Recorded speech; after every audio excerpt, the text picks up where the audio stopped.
नमस्कार.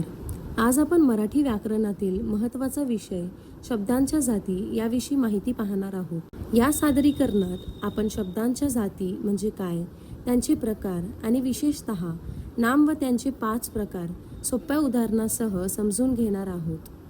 शब्दांच्या जाती म्हणजे काय? वाक्यातील शब्द त्यांच्या कामानुसार कार्याप्रमाणे ज्या गटात विभागले जातात त्या गटांना शब्दांच्या जाती असे म्हणतात.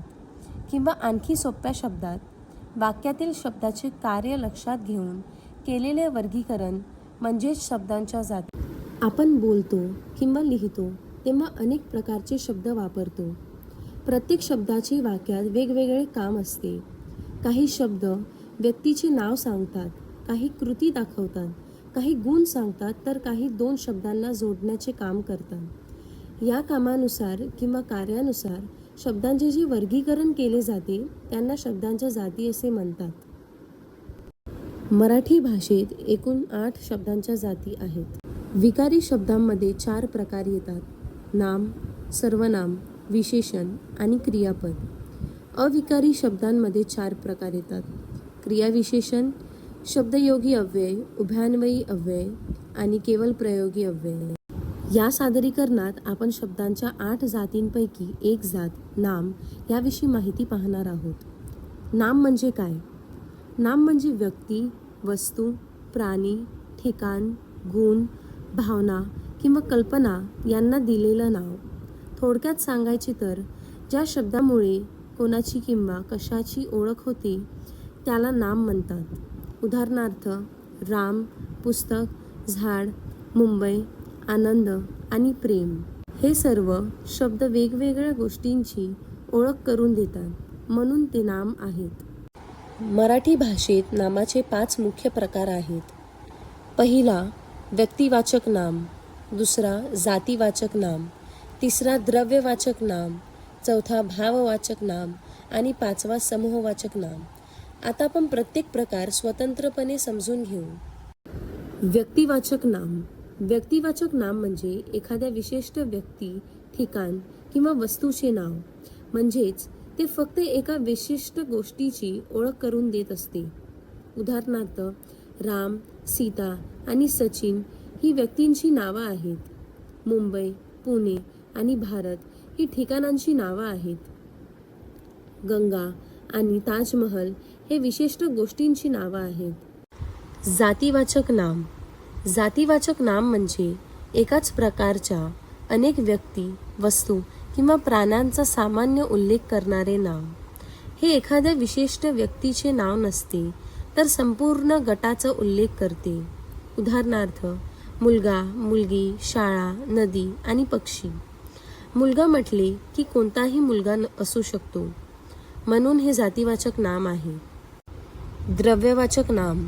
द्रव्यवाचक नाम म्हणजे अशी वस्तू जी मोजता येत नाही, पण वजन किंवा प्रमाणे मोजली जाते.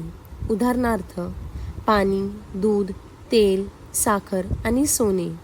आपण 1 पाणी असे म्हणत नाही, आपण 1 लिटर पाणी किंवा 1 किलो साखर असे म्हणतो, म्हणून हे द्रव्यवाचक नाम आहे.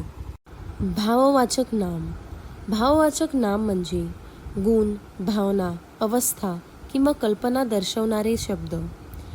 हे आपण पाहू किंवा स्पर्श करू शकत नाही, पण अनुभवू शकतो.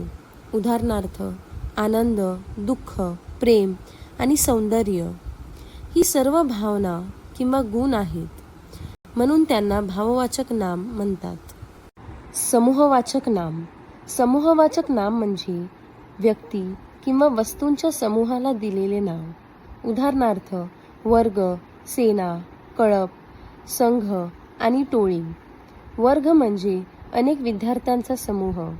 सेना म्हणजे अनेक सैनिकांचा समूह, म्हणून अशा शब्दांना समूहवाचक शब्द म्हणतात. आता आपण नामाची काही वैशिष्ट्ये पाहूया. पहिली, नामाला लिंग असते, जसे पुल्लिंग, स्त्रीलिंग आणि नपुंसकलिंग. दुसरी, नामाला वचन असते, म्हणजेच एक वचन आणि अनेक वचन. तिसरी, नामाला विभक्ती प्रत्यय लागतात. चौथी, वाक्यात नाम कर्ता, कर्म किंवा संबंध दर्शवते. आणि 5वी, नामामुळे वाक्यात अर्थ स्पष्ट होतो. नाम नसल्यास वाक्य अपूर्ण वाटते. म्हणून भाषेमध्ये नामाला खूप महत्त्व आहे. आता आपण एक सराव पाहूया. प्रश्न: खालील शब्दांच्या नामांचे प्रकार ओळखा. आई, सैन्य, प्रेम, पाणी, शिक्षक.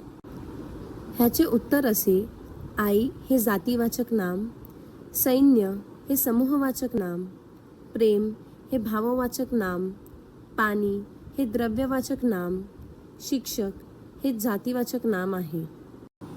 प्रश्न: खालील वाक्यातील नामे ओळखा आणि त्याचे प्रकार लिहा. राम शाळेत जातो. प्रामाणिकपणा माणसाला मोठा बनवतो.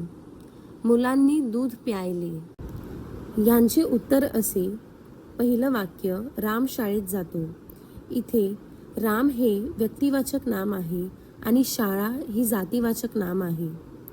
दुसऱ्या वाक्यात प्रामाणिकपणा माणसाला मोठा बनवतो. येथे प्रामाणिकपणा हे भाववाचक नाम आहे आणि माणूस हे जातीवाचक नाम आहे. तिसरं वाक्य, मुलांनी दूध प्यायले. येथे मुलांनी हे जातीवाचक नाम आहे आणि दूध हे द्रव्यवाचक नाम आहे. यासोबत नामाचे सादरीकरण पूर्ण होते. आज आपण शब्दांच्या जाती म्हणजे काय, त्यांचे प्रकार आणि विशेषतः नाम व त्याचे 5 प्रकार सोप्या उदाहरणासह समजून घेतले. धन्यवाद.